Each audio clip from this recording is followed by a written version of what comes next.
Hello, everyone, and welcome to the ED webinar, Opportunities to Healthy Food, to the Healthy Food Industry. So we're excited that everyone joined us, and I am going to turn on my video so that you all can see who's speaking. I'm Lynn Hembry, and I am the Program Specialist for the Community Action CED Department, and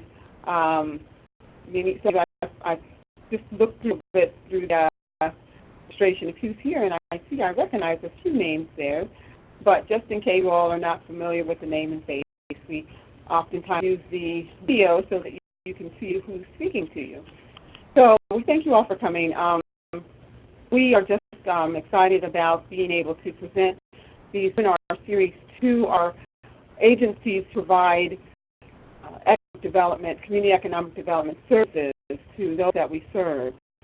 And today we are responding to the work. You are interested in embarking upon various healthy food projects, and we would like to be able to provide expertise for you in that area.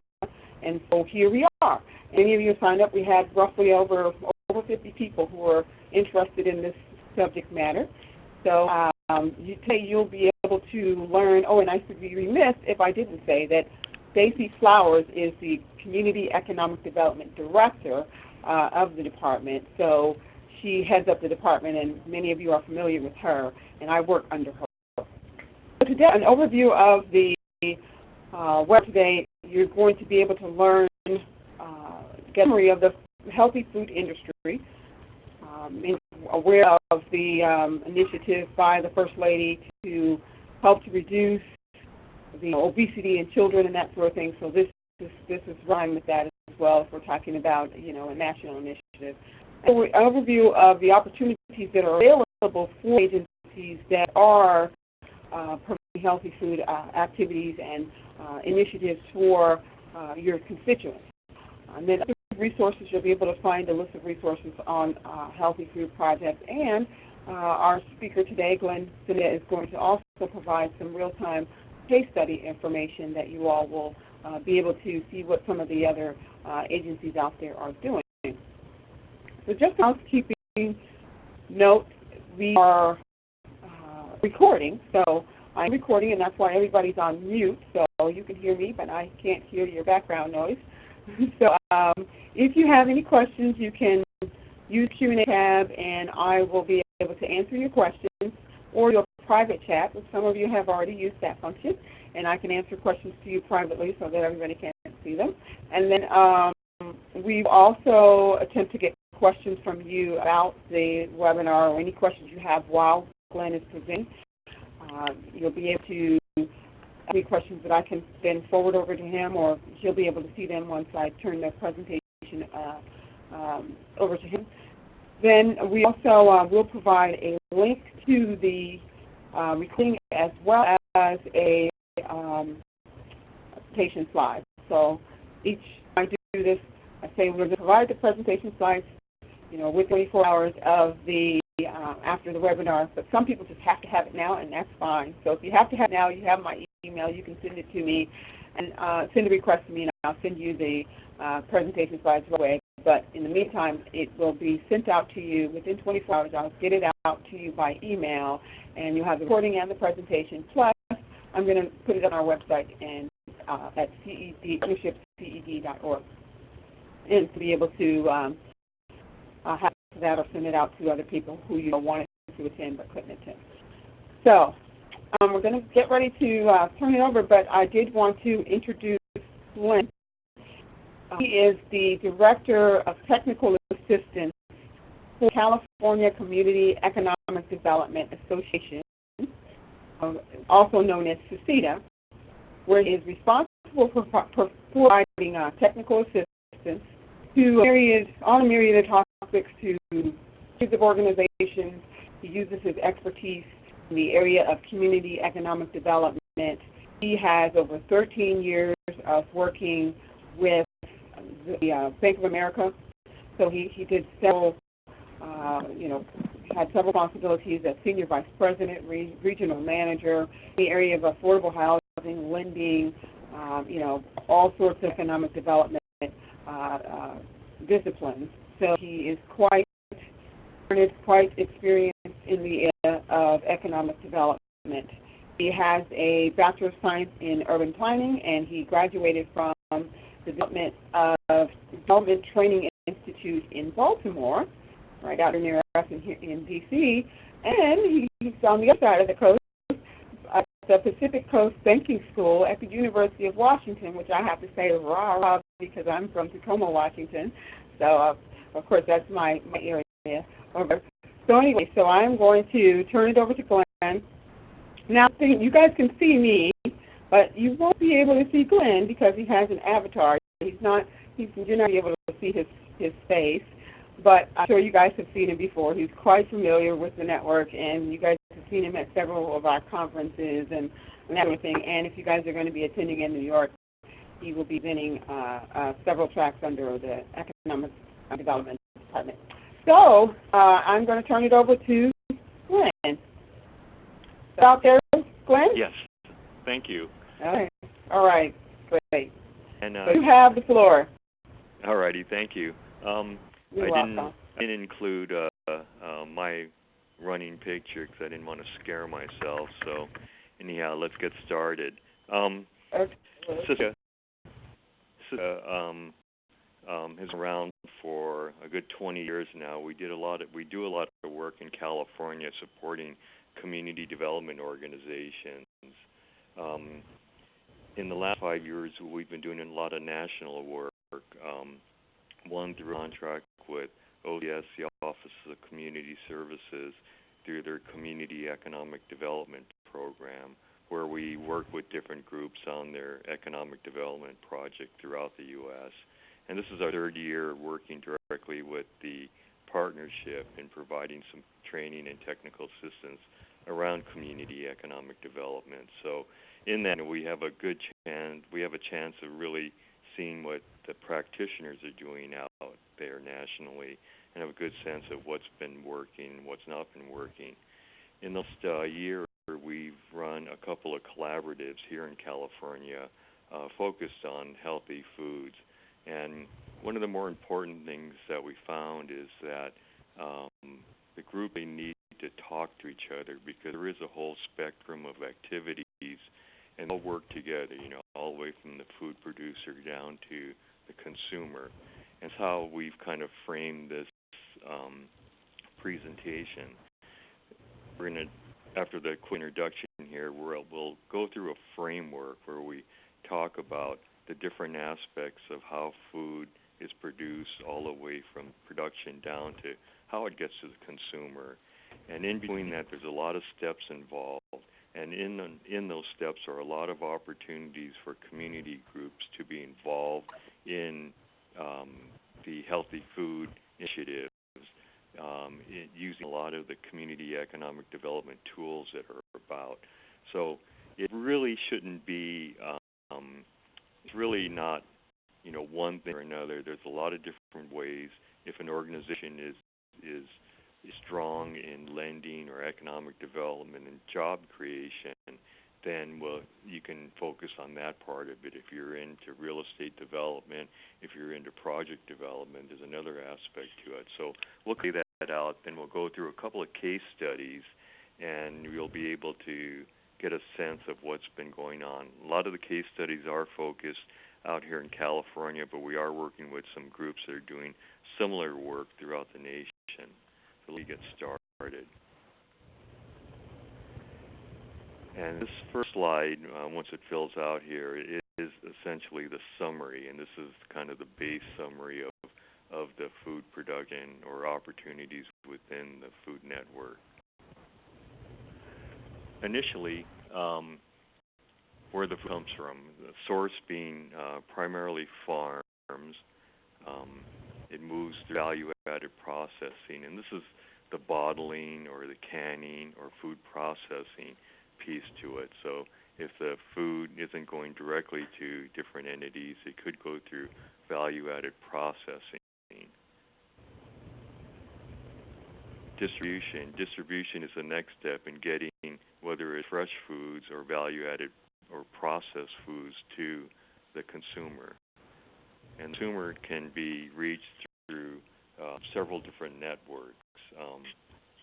One through farmers markets, CSAs are community-supported agriculture, and those are different programs that the USDA is involved in, as well as food banks. And that is directly to retail stores. That's your local markets or convenience stores. Third might be directly through to restaurants where the food is brought in and processed and prepared for folks on the retail basis.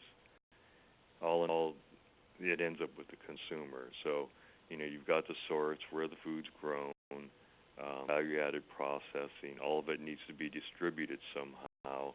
It could go to community-type uses. It could go to retail stores or restaurants, but it all ends up with the consumer. So going forward in this kind of summary, we're going to look at each piece of this and talk a little bit about what are the economic development opportunities for organizations, or how you might be involved in this whole process. So first we source, and this goes back to the farms, and farms could be co-ops, they could be small farms, they could be large farms, as well as community gardens. Any real place that food is actually grown, and could be a combination of both, and you'll see some examples of that later. And these are some of the different breakouts: the co-ops, the small farms, or community gardens. So in each of these aspects, working with co-ops or small farmers, or working with community gardens, there's one opportunity is providing entrepreneurial training and helping individuals who might be real good at preparing or growing certain kinds of food to really turn that into a business or an economic development opportunity. So for being entrepreneurial training, business technical assistance, helping them establish a business if they reach that certain level where they can generate enough income, providing them with business technical assistance on taking kind of the next step. Providing training and technical assistance, one of the more important things is access to microloans.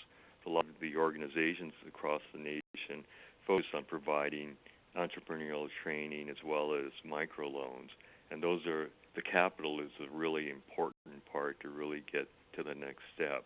You can provide the training you want, but unless there is access to capital, it makes it very difficult.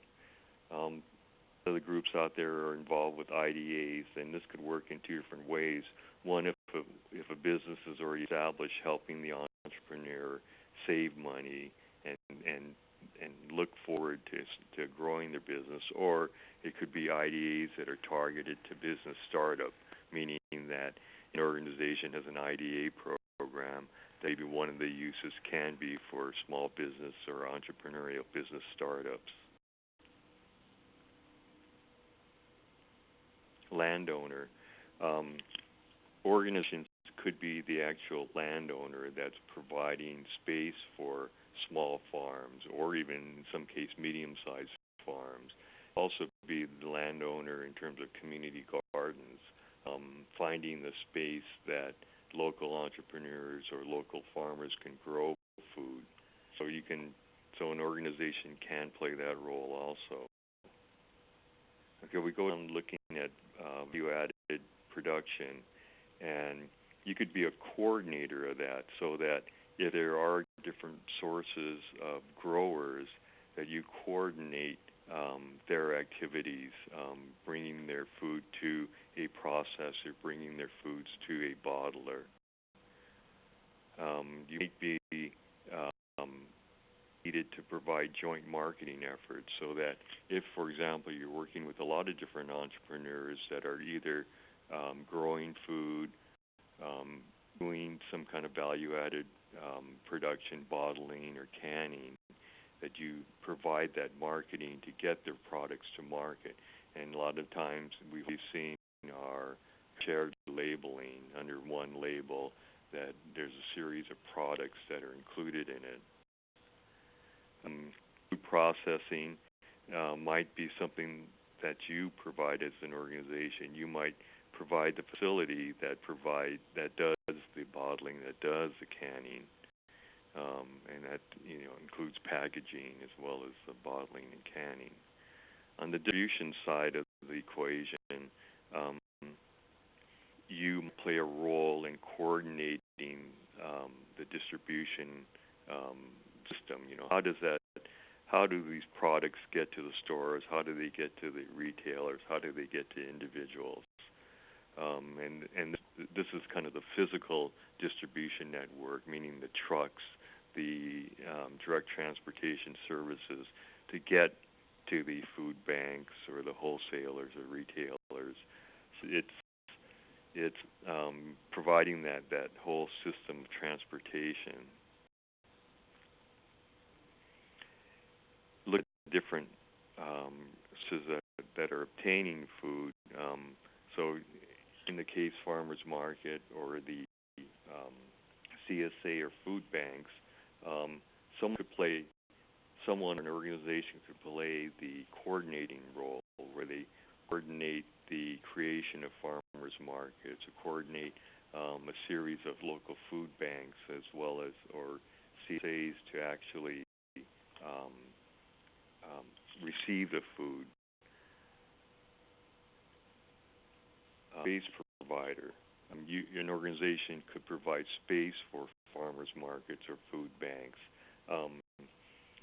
In some cases, you might have existing space. You might have a community center that would be and have an ideal space there for a farmers market. You might already be operating different food banks, so you are actually the real estate provider for the service. And working with in a farmers market with the entrepreneurs there or with CSAs, you might be involved with entrepreneurial training, providing technical assistance, working with smaller entrepreneurs. You might be providing business technical assistance. Again, microloans, IDs are all different aspects of community economic development that really supports the businesses and activities.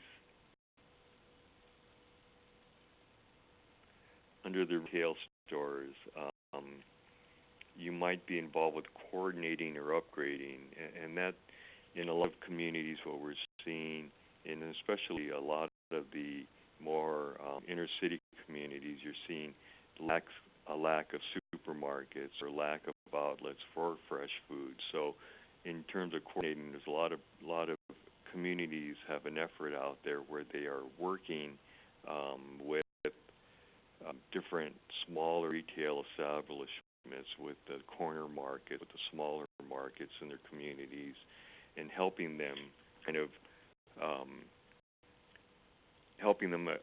find the dollars out there, find the technical assistance to upgrade their stores, to provide refrigeration, and it could be. Let me kind of back up there. So it's really working with them, finding the resources to be able to provide more fresh foods, and in most cases it is that whole refrigeration side of it.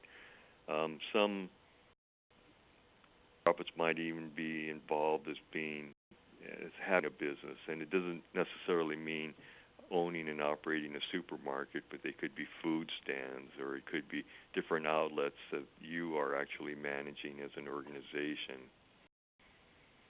You could be a developer of retail space. So in this case, you would develop properties, or you could be the master tenant where you lease space, or it might be space that you already own that you can lease out certain segments of that space to a retail market or a small food stand.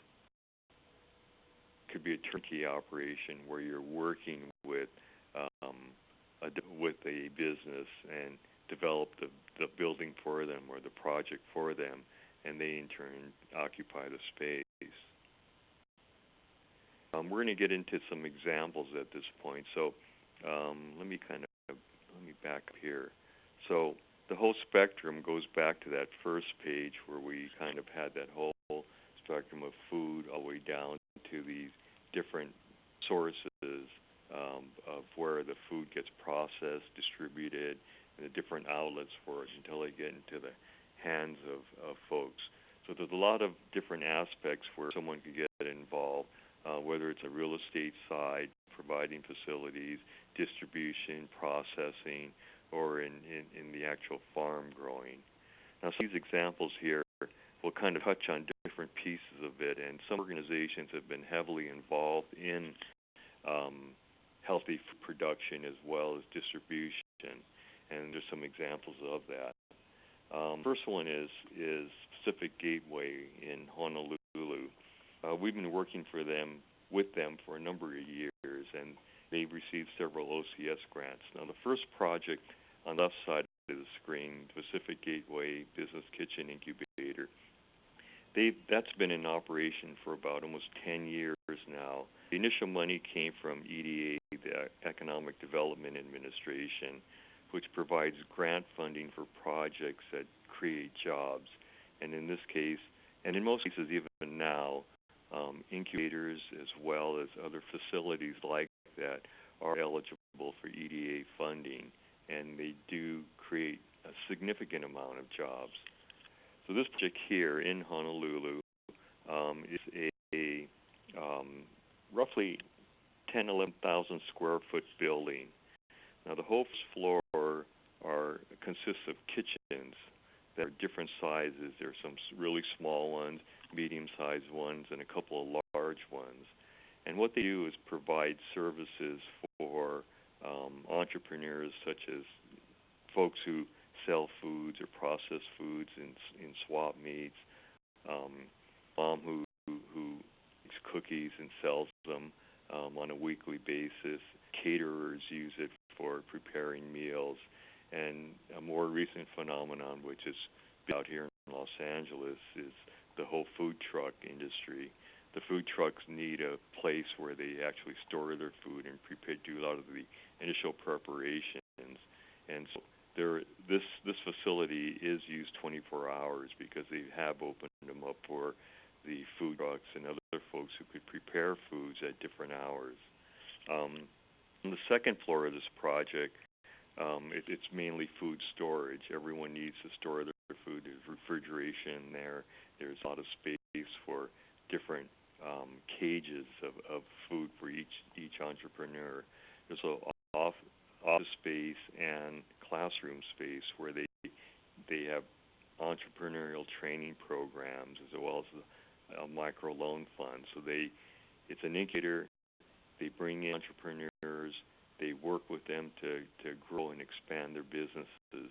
They started a distribution program where they do have a joint label where a lot of the entrepreneurs are involved in processing their food, whether it's cookies or canned food or jams or jellies.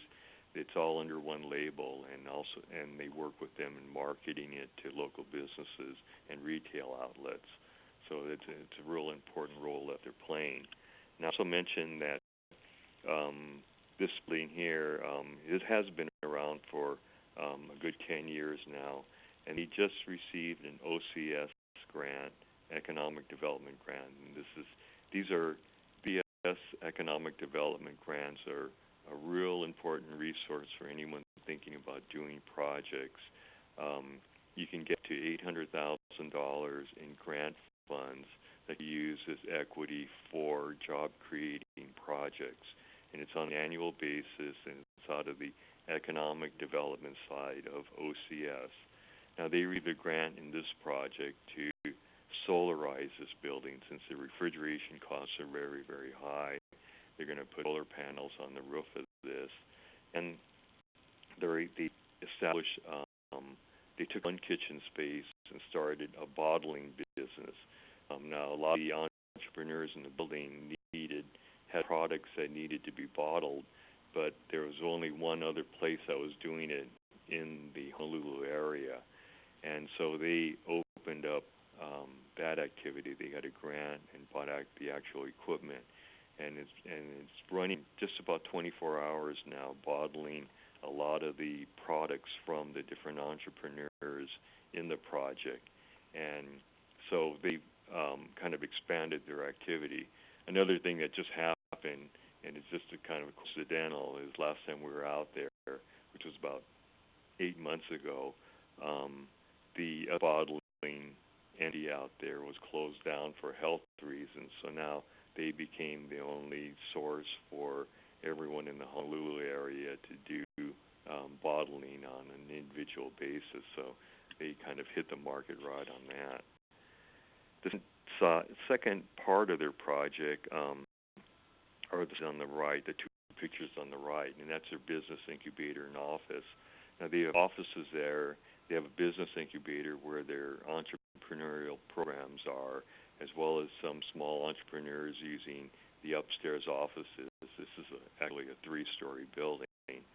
On this floor, they've included a restaurant, and this is they have a whole built-out kitchen, and they serve are a lot of the prepared meals from the entrepreneurs from their incubator, who actually they'll highlight certain types of food on daily or weekly basis. It's so kind of open for, I guess, pop-up restaurants, which is kind of a new trendy urban thing where entrepreneurs open a restaurant for one night and they kind of go to different places to do that.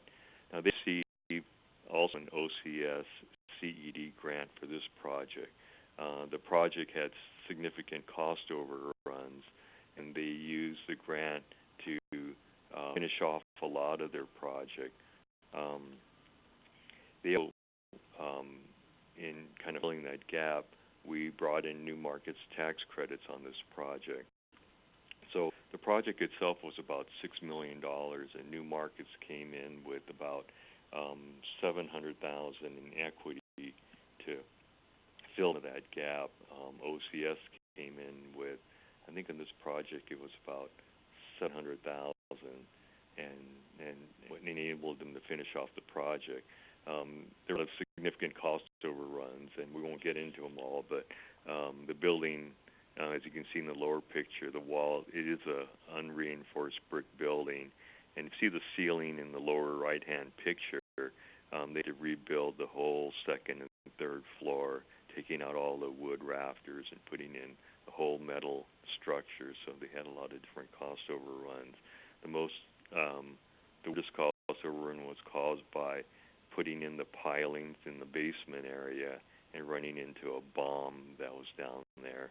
It was some old World War II ordnance, but they needed to get the Navy to come out and check it out and make sure it was okay, and that actually stopped construction for about 4 weeks. So weird things happened to cause cost overruns. The next organization that we're going to talk a little bit about is Community Services Unlimited, and they're located in the Los Angeles area, central Los Angeles area, and they're an offshoot of the Black Panther organization, actually. So they've got a real interesting background or history, but they've been very, very active in community gardens, and we'll kind of show a little bit about what they're doing. Wholesale accounts, partner-managed produce stands, and they have one small retail market. So they're working with produce stands, they're working with retail markets. On the retail side, they've got weekly bag subscriptions as well as produce stands, and that's part of their community-supported agricultural program is their weekly bag subscriptions, where a lot of individuals out there will subscribe to fresh foods, and they get a bag of fresh foods on an ongoing basis. They sell retail at the produce stands, like the one you see in the picture there. A bigger picture of their organization. So you see Community Services Unlimited there in the sort of middle. Access to local farm suppliers, and that's a lot of the community gardens and different spaces that they have out there. their farm, 1.5 acres, and that's an actual farm where they do grow food. It's a corporate entity, and we'll talk about them a little bit more later. There's 10 to 12 additional local farm suppliers that provides the food that they in turn distribute on a retail and wholesale basis. So the food comes in from these sources. They go out through their own farm stands. It goes out through farm stands of partners that might be local churches, it might be other community organizations, and through a wholesale network to the corner markets. They've been involved with that, what we talked about earlier, the retail upgrades for a lot of the smaller markets in the community to provide refrigeration and other types of amenities so they can sell fresh food. So they've been very active in kind of expanding the sources where individuals can get fresh foods.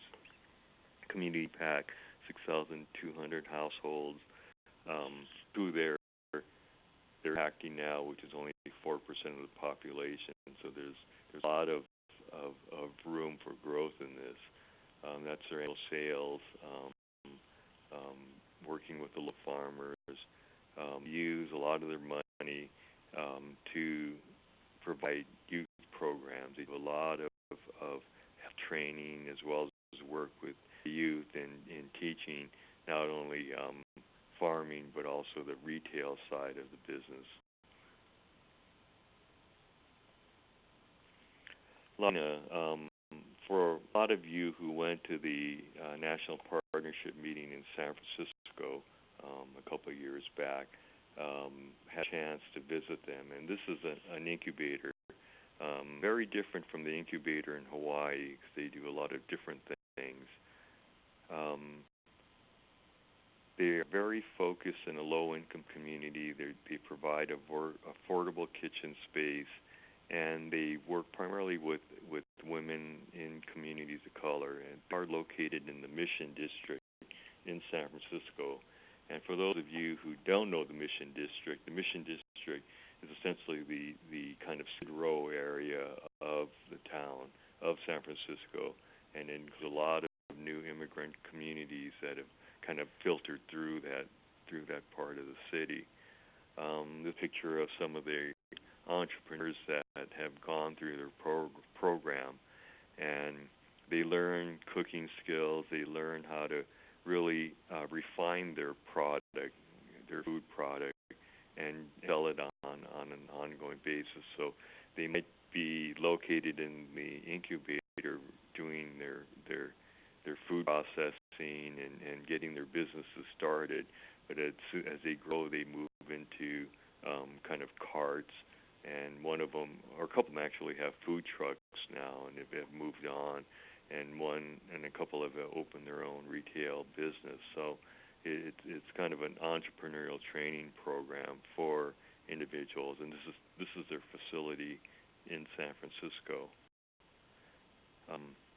And this is kind of the process they go through, getting applicants, working with them, building their foundation in business, marketing, financing, and operations. 6 months they're in, they're receiving technical assistance, using their commercial kitchen space, and then finally, hopefully, they'll get their businesses established where they can move to another source. Now, they don't have their own microloan program, but they do access one. So again, the importance of having capital once you get really a business kind of put together and started is very, very important. They're very involved in the community.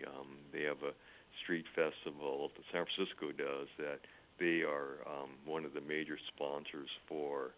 If anyone ever watch Anthony Bourdain.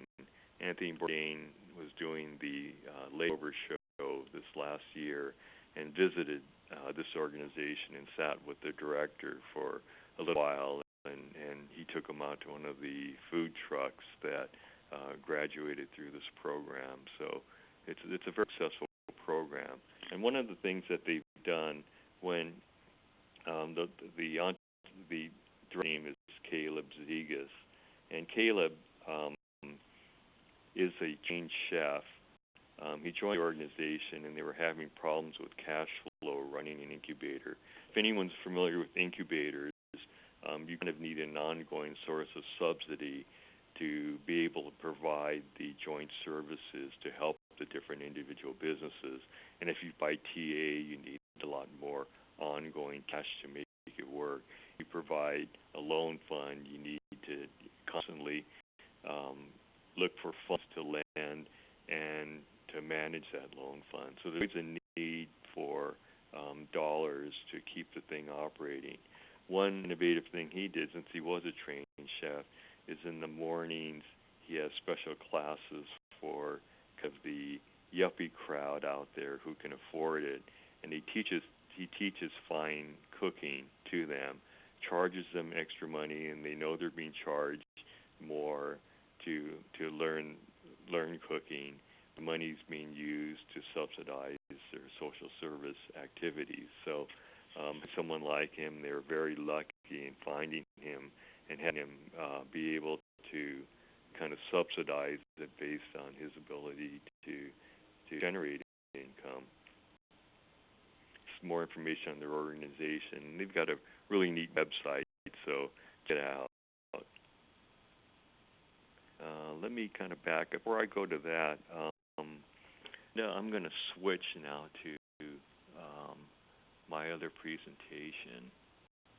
And let me see if I can do that. What do I need to do again? Okay. Go to in the corner where it says Quick Start. And you'll see the Share My Desktop. Yeah. So I hit Quick Start, or? Yes. Hit Quick Start. Okay. And Share My Desktop. My desktop. Oh, got it. Okay. Here we go.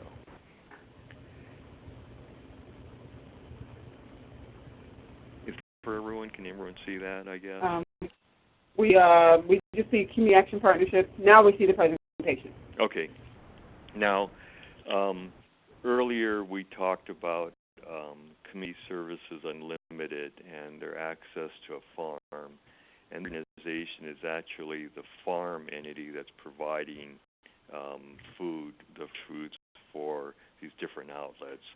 I'm going to kind of breeze through. This is a longer presentation, but they touch a lot of really important aspects of the whole food distribution network. I think it's going to be that it's very important. Okay. So in 1992, this organization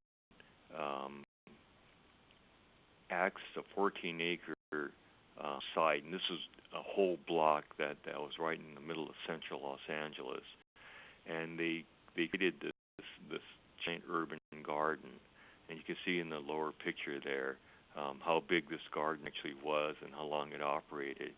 For 12 years they were there growing food and doing very, very successfully. And this is a picture of some of the different individuals involved and entrepreneurs involved in growing food. Most of it was really focused on growing for their families and friends, but as time went on, they began to sell on a more retail basis. And this is like the wide variety of food. You can see in the upper left-hand picture the size of this site and how much was being grown on it.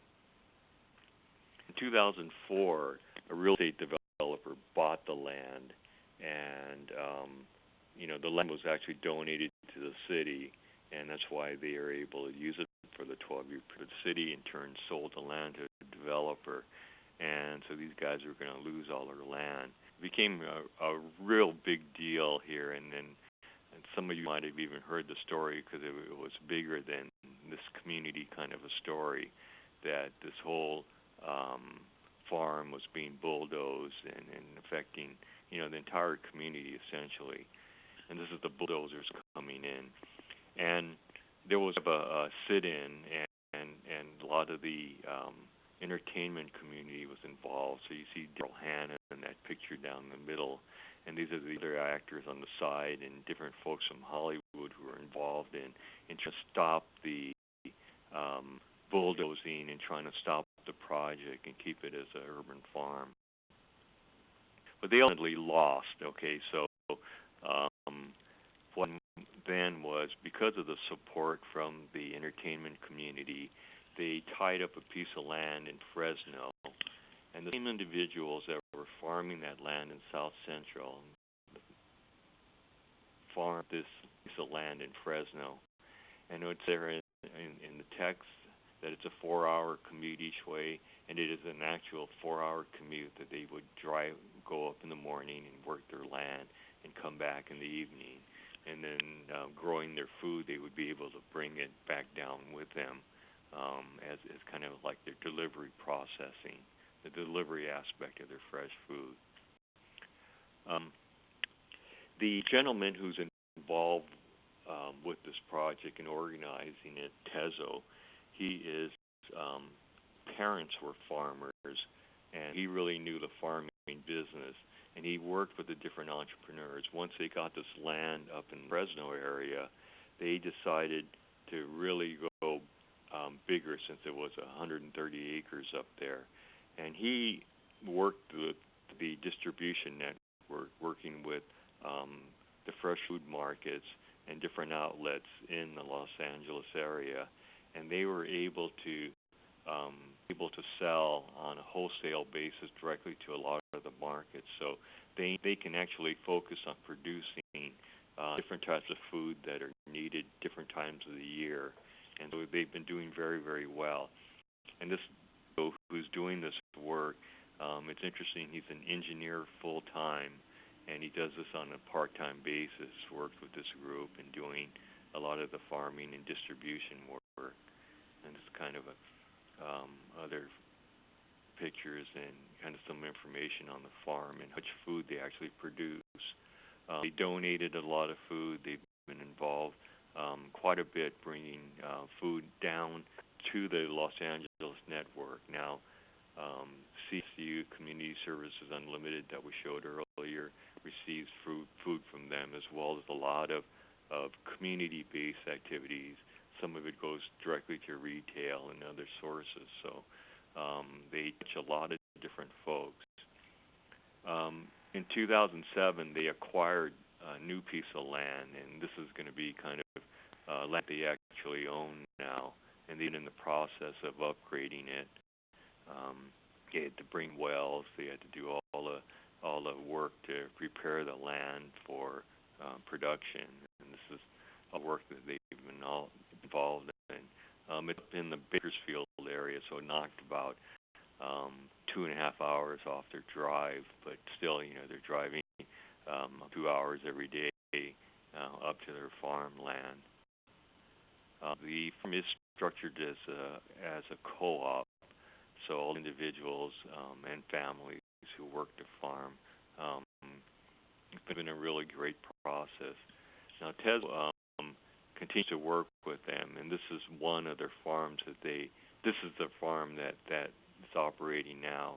He is working on a second and third in different areas in California because he wants to be able to diversify crops in different climate areas, bringing different types of food, throughout the year. So he's been working with them in finding more land and starting kind of the new co-op in different areas.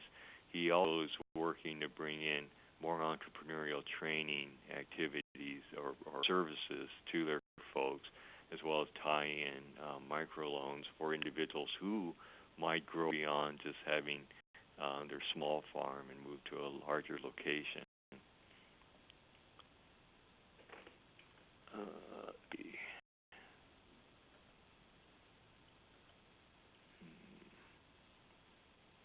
Okay, well, I think I'm just about finished with this. There are a couple more slides here that for some reason I'm not going forward on. Hold on. Oh, there it goes. And this is kind of their support mechanism now on their kind of second and third efforts. And you can see a lot of the Hollywood folks are involved in this project. good way to fundraise when you have folks like that behind you. And it's kind of the big picture, as time goes on, you let land in different areas and being able to tie in the food production into the network of getting fresh foods to communities is kind of the whole big picture. And he's been working developing a food hub, which is essentially kind of a whole distribution system. And these are some of the things that they're looking at going forward. Doing value-added food production, which means that they are doing some dried fruits. They're looking at canning. They have leased some space in a commercial kitchen to do some food preparation work. So they're kind of expanding their activities. All food preparation and canning activities are also opportunities for small entrepreneurs. A lot of job creation involved with that. They're working with another group down in Los Angeles who will provide the distribution services.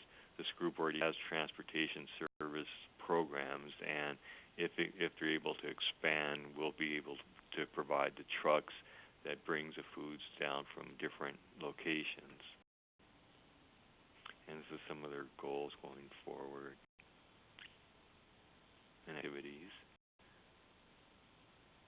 So I highlight this organization only because they're very active in the big picture kind of thing, being able to really understand what's going on in the market, being able to focus in on the production side of it, as well as the whole process down the line, making sure the food is processed and moved down to where it actually needs to end up.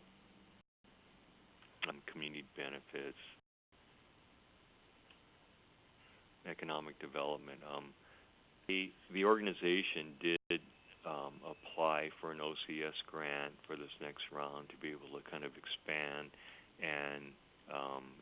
a lot of these activities that they're involved in. The show kitchen, value-added activities, the training and healthy eating education. All this is part of what they're trying to do down in South Central Los Angeles. And here's his information. He has this presentation as well as other information on their website. The organization itself, okay, let me switch back to here. The organization itself is growing substantially, and that's one of the things they really need to focus on is not doing many different things and moving in different directions. So instead, they're really working with partners, and that's the key to all this. And it kind of leads back to when I first started talking about collaboration and networking. The reason we put together a lot of these regional collaborations is that entities need to really talk to each other and really connect with each other. You have to tie into the food growers or producers. You have to coordinate with your local community gardens and individuals who might be able to produce enough food for whether it's a food stand, retail store, or restaurant, that the food production is there. Value added is always, another whole entity that individuals or community groups or people can get involved in, as well as, the whole process of selling the food itself. So there's a lot of different resources or a lot of different steps that people can take in being involved in healthy foods. Now, the Community Action Partnership, we've been working with their economic development staff, Stacy, as well as Linda, in putting together a series of training resources for folks. So beyond these webinars, check out their website. Under CED, they've got a lot of new resources, and I'm going to touch on those right away, right here. We work with them extensively in developing a series of toolkits, and these are kind of how-to manuals in doing community economic development work. Now, the toolkits that kind of pertain to what we just talked about, and these are the lists of them that are available: microloan funds, loan funds, community development financial institutions. Now, CDFI is a treasury title. They're kind of certified loan funds. New markets tax credits, we use that in a project, in a real estate project, in filling a gap.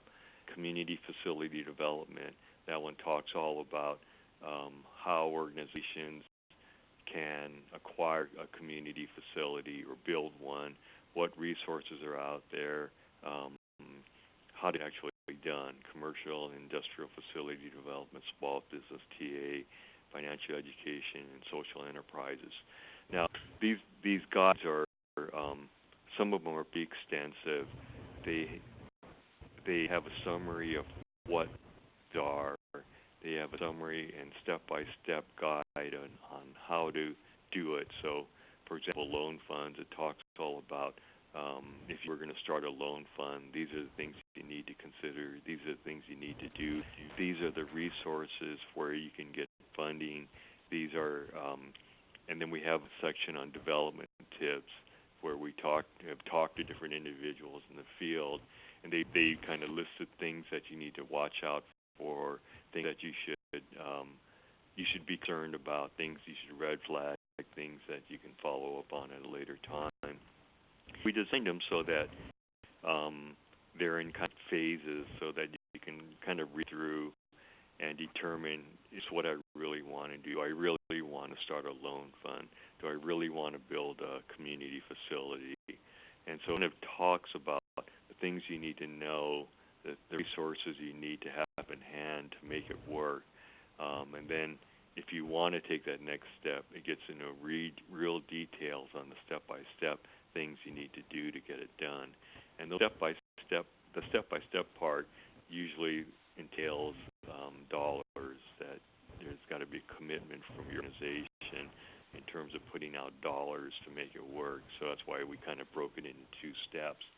But these ones that kind of pertain to to supporting, I guess, healthy food ventures. Social enterprises is where an organization actually starts a business itself, and that could be the network of food stands, or it could be turning your Head Start kitchen into income generating. Instead of having your Head Start kitchen out there being used 5-6 hours a day, figure ways to use it on a more 24-hour basis. Be providing kind of incubator services, maybe providing access to food trucks, or thinking of other innovative ways to generate income, but all create jobs, helping entrepreneurs create jobs. The facility stuff, a lot of it's related around the sources of financing and putting a facility together, whether you want to own it, whether you want to operate it, or you want to lease it out, or you want to turnkey it or build it for somebody else. There are a lot of different ways to do it. Most of these really talk a lot about partnerships, where if someone's already doing this in your community, how do you bring them in? Or it's very important to bring them in to provide that services for your activity or for your folks or your community. Now, the second slide here that I just switched to are the other toolkit handbooks that are available, and these are the other 10 or so that are available: community development education, a starter's guide, one on sustainability, working with foundations, alternative financial services. The four bottom ones are really focused on real estate development, affordable housing development, whether single family, mixed use, or new construction. And those are pretty detailed. You can pick this up on the Community Action Partnership website. I think they're all available now. OMB was They are. Process. Okay, great. And so you can access those. You can download them. You can spend time reading them, but they're really, really good resources if you're thinking about doing any aspect of this work. Take a look at those. It'll get you to the next step, or at least get you thinking about the right questions and the right resources out there for you to take a look at and learning more about it. I'll note our disclaimer that we don't want to force folks into development or real estate, because it is very, very risky. It is very tough. It's time consuming, and it does entail capital expenditures to get it done. Here's how you can access different folks. Now, the partnership also, and for the folks in California, it's a bit different because we have different funding sources, but we can provide direct technical assistance, and in cases what we do is work with your project development person, whether it's the executive director, project manager, or someone on your staff. But you're thinking of doing some of this stuff, and you went through the handbook, and you said, yeah, we have all these resources that can make this work. What's our next step? That we're available to kind of help you walk you through that. And the Community Action Partnership has one activities that they wanted to do towards the end of the year here is provide direct technical assistance where you can access the same kind of information. Now, I have no idea what that process is, so you can check with Linda and Stacy, but it's important because you can look at the manuals, you can see that you might want to do this, it makes sense for you to do it, but there'll always be something that the board has a question about or you have a question about, and then we can always kind of walk you through that. And we don't necessarily have to come on site. I'd be glad to do it over the phone or via email. And if you have any questions, I'd be glad to answer them as it relates to specific projects on an ongoing basis. So, down the line, if this is something you want to do, feel free to get in touch with me. Linda, I think I've just sort of exhausted my talking time, and I was wondering if there are any questions or. So far, I see any direct questions up here. I did have a few extra things that I wanted to mention. We have about 15 more minutes because we did say for this one we were going to do, and perfect for your timing. It's 2:57, and we have roughly 15 minutes for questions and other things. What I did want to do is address your question about the technical assistance. We do have the technical assistance website that is available on our main website, communityactionpartnership.com. You can, if you have technical assistance and training needs, you can make the request through that avenue on our main website, and it will be funneled to the Community Economic Development Department. And also, of course, Stacy, you have her email. She's always available to answer any technical assistance questions they have, so you can go directly to her, or you can go through our training and technical assistance avenue.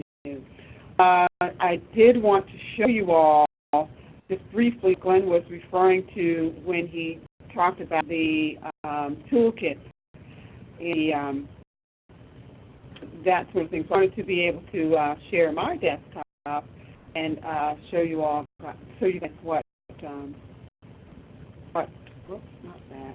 The other thing that the partnership is working on is, beyond having these handbooks available, is tying them into case studies, so that that's being built right now from what I understand, and being able to kind of look at a community facility or an incubator and then seeing some examples on how those deals were put together to help you think through what resources might be out there and how you might want to get it done.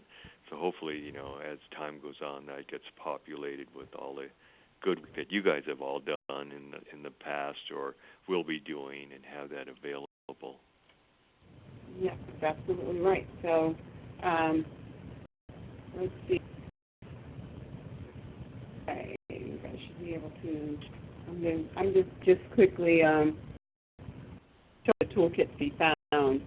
So if you go to resources, and you'll see CED toolkit, and then here's the page here. We're in the process of making it a little more pretty. Right now, it's just the actual link. So let's say you wanted to go to alternative financing sources. You just click that on, and it's actually going to download the full toolkit so that you can, read it right there on the screen, or you can print it out, or download it to your computer, whatever you want to do. So it does have some really good information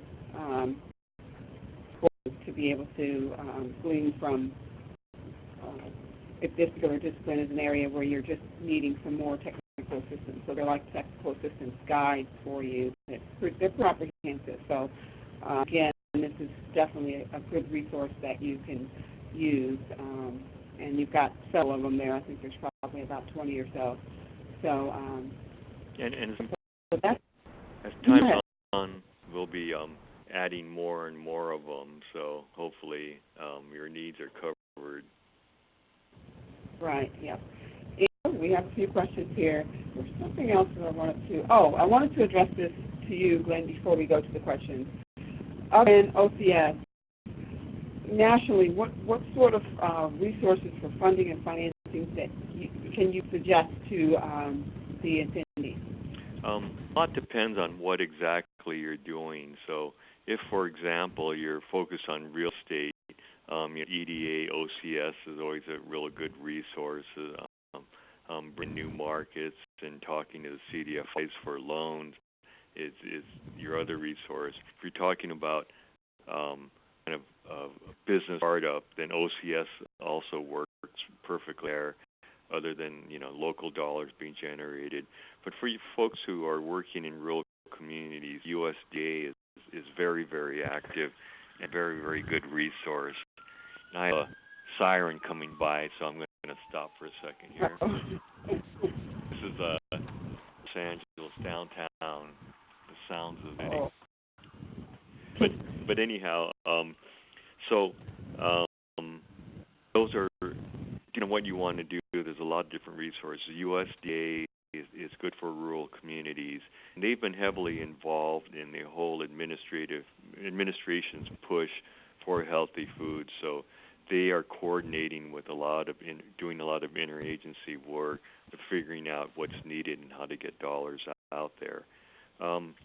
In California, and I assume this is happening in a lot of other states, there's a lot of the health-related foundations have gotten heavily involved with supporting healthy food-type programs and activities. One of the things that you really have to kind of measure is that, community economic development, there are two. So one of it is if you focus on real estate venture or business development, you're really focusing on generating enough cash to make the project work on an ongoing basis. If you're talking about adding services, that's another source that's needed to be covered by cash outlays, generated cash or fundraising. So, right away when you're looking at something, is this going to be generate income from it? If I can, then I've got different resources. If I can't, then I'm talking about getting grants and other resources and other dollars. So check these manuals depending on what you want to do, and each one of them has a list of resources that you can look into for either real estate business development or if you're starting a loan fund. Right, yeah. We do have an agency in Buffalo, the Community Action Organization of Erie County, they started a social enterprise, urban farming. They have something like maybe 30 or 40 different, farms that they're, or I could call beds, farm beds. And they're able to also have worked with restaurants and gone out to some area in restaurants and doing supplying for the restaurants and that sort of thing. So there's a broad, opportunity in the area of healthy food. In addition to having the food banks have incorporated, fresh foods, which is definitely a plus for the population that we serve. So that's the case study that you introduced, Glenn. I thought that was great. And I don't have any questions about presentation. So I don't know if you guys can, if you can type in or you can raise your hand we have. I think if we can, unmute you, you can actually speak the question out if you have a question. So. One last comment. Mentioned other folks doing the farming. There's a group in northern New Mexico who have traditional farmers for a number of generations who own land up there, and they haven't been farming for the last generation or so because the younger folks have all moved to the city, and the land has kind of has been fallow for a while. The law that's passed is that they will lose their water rights unless the land is farmed. So a lot of them are getting back into farming, trying to reinvigorate their land. And one of the things they were able to do is really look at the distribution network and tie into the yuppie towns there in northern New Mexico who are clamoring for kale and whatever you want to grow that never used to be popular before. So now all of a sudden they've got these urban markets that want their food that's going to be grown. It's just a matter of them now getting their land into production again and moving it and making the connection. So a lot of the this works well with the rural cops out there who are out in the rural community who can tie into kind of the urban needs. So I think it makes a lot of sense for a lot of different areas and regions. Yeah, and I'm glad you mentioned that because but I think it's twofold in the sense that there are agencies that are doing it in urban areas too. The agency that I mentioned actually does it on site. They have the beds there on the site, and I happened to be in Philadelphia, and there was an agency that had the beds right there in downtown. I don't know if it's downtown Philly. I'm not real familiar with their different geographical areas, but it was right there in the urban area. I know that it was an urban area, so it's possibly. And one I mentioned in the county, they use both rural and urban resources. So they have a farm that's growing the vegetables, and then they bring them in, and they do the ones there right there on site because the demand has been so heavy. But I did want to ask about volunteers. How do people go about getting the volunteers and being able to keep up with the demand? And that's volunteers doing. Now, for example, you mentioned I think it was called Black Panthers or something like that. Oh, you're right. They're actually all volunteers. I mean, a lot of the outlets that they have, the different food stands might be volunteers at different churches and different organizations that are selling the foods on a local basis or distributing it on a local basis. But their activities are paid staff. They get a lot of volunteer assistance for technical assistance, whether it's on growing or related to food production. So, that's where that part's built in. Okay. I saw that, the question on urban farming, I mean, that's been a real big thing now. And then a lot of communities, are starting to do roof gardens. A lot of local elementary, a lot of school districts are looking at being part of the solution by providing space for urban gardens, where the school district has actually set aside a lot of their playground space for gardens and actually tying in some of that fresh food into their food processing, their cafeteria side of the equation. So we're beginning that happen more and more. There's actually a group that we work with who have developed a series of multifamily affordable housing projects, and instead of having to redo their lawns year after year and change the landscaping, they've converted it into fruit trees and space for residents to actually grow food. So it's using these really innovative ideas in finding space to grow food that can happen almost anywhere. It's partnering with the right folks, whether it's a school district, whether it's even local government offices these days. A lot of the institutions out there, since local government's been hit so hard with budget constraints, don't have the dollars to manage all their parks, all their recreation facilities, and are open to ideas on what they can do or how they can better maintain properties. So, that might be a good resource also. Okay, question that came in from, I can't pronounce your last name, I'm sorry. Our organization has people who are interested in urban farming. For example, you kind of just addressed their question.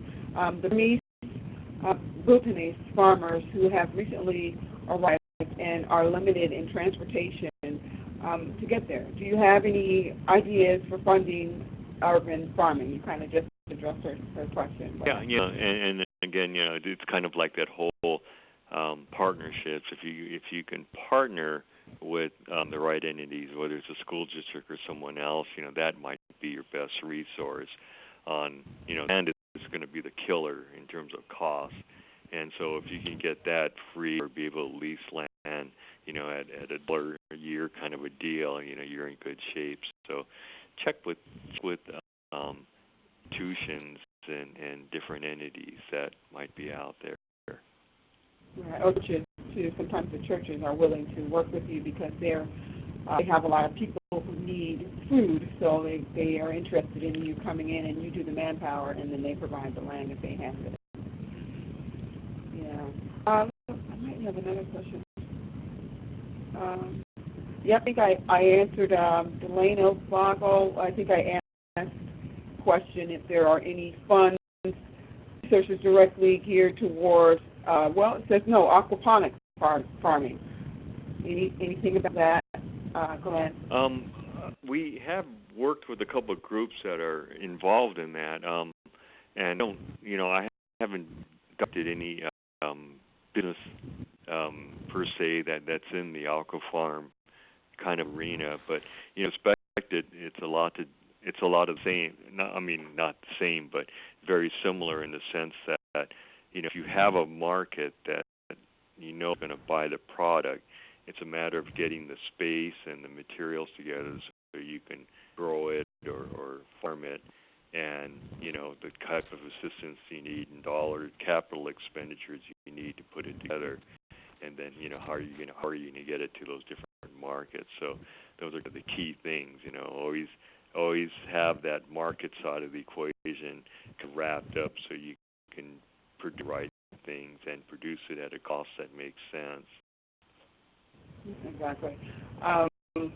Coming down to the wire here, but I wanted to mention, of course, that we will be having aquaponics and also urban farming workshop at the conference under the CED workshop tracks. And so, Glenn, what are your workshops that you'll be doing in August for the conference? I'm sure. I think Casey is still kind of coordinating that. I know that one of them has to deal with, aren't you doing on loan management? Yes. Okay. You're doing another one. He's got quite a few. He's got many. But anything to do with economic development is there. So you all can take a look when there's the preliminary brochure out on e-news and that sort of thing. So I really appreciate everyone attending, and I'm glad you all were able to, hopefully you were able to get some good information on this subject matter of either taking your programs to the next level or establishing some new initiatives that will both be beneficial for clients as well as perhaps be able to provide some revenue for your organization through social enterprises. So if there aren't any other questions, which I don't see there are any so far, then I will go ahead and close out unless you have any other closing words, Glenn. No, I'm fine, and hopefully I'll get to meet some of you in New York, but call me or email me, and I'd be glad to talk or work with you on anything you need. Okay. Next time you present, I'm going to put a picture of you up there so they can see you. You're out there for me to have to show my picture and you don't show yours. So, trying this new thing at the partnership where, folks can put the name with the face. So you're not just listening to voices, you're actually seeing who's speaking with you. So, but I let them off the hook today. So, all right, everybody. I thank you so much for attending, and I will get the webinar recording as well as the presentation out to you. Now, Glenn, is it okay to make available the other presentation that you used when you showed your desktop? Sure, yeah. So I'll get them both out to you. And if you guys have any other additional questions, you have Stacy's email, and mine is lhembry@communityactionpartnership.com. Somebody asked which agency that was that I mentioned in Buffalo that's doing the urban farming, and it's Community Action Organization of Erie County. And they will be at the partnership. They have at the conference, they have a workshop that they'll be sitting in with on this. They're on one of the panels on healthy foods. Okay. All right. So thank you so much, and I will see you guys the next time. Watch your e-news for the next webinar, which is going to be on August 2nd, which is on marketing on a shoestring budget. Okay. Have a great day. All right. Then. Bye.